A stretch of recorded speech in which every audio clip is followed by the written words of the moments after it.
Uh, I think for the most part we're willing to live with it because if you're not cheating, you're not trying. I mean, we're trying to extend the changes. You know, we're trying to get 15 feet from 5 feet, and you get caught sometimes. I think the ones that I would like to see more grace on are the ones where the guy's stuck on the bench, can't get the gate open, or there's a collision at the gate and he's stuck, and you know those are.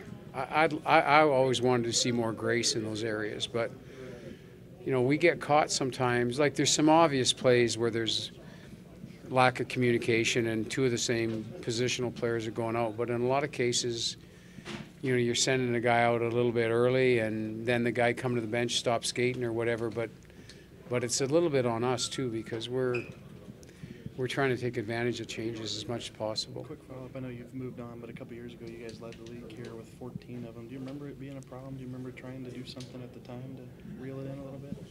I know that well. We got caught cheating, and we were trying stuff to take advantage. Look, what happens in the NHL now is the neutral zone is the zone for changes.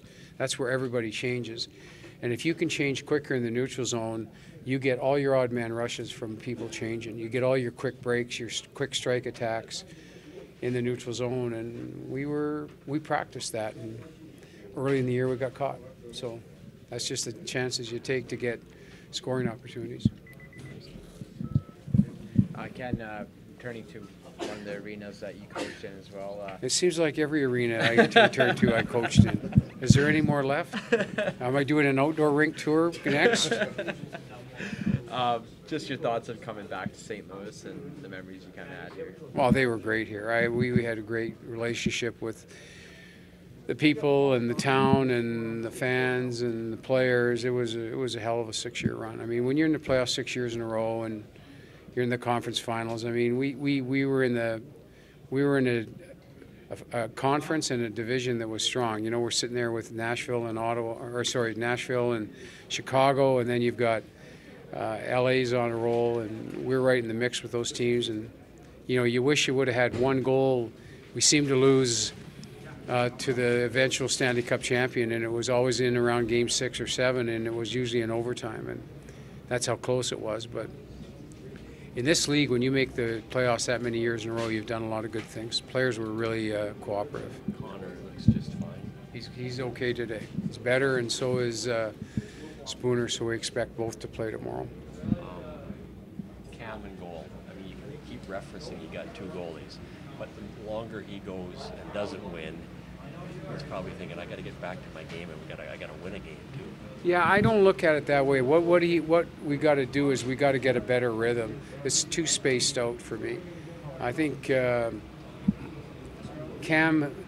you know, it could be Cam and it could be Koski next month, but we got to get in a rhythm. I think the gap between playing is too big, so that's something we're going to discuss tomorrow as a coaching staff, or even when we get back to Edmonton. I think we're in a position now when we get back to Edmonton where we can have a better routine. But in my opinion, when you have faith in both guys like I do, both guys got to play for sure.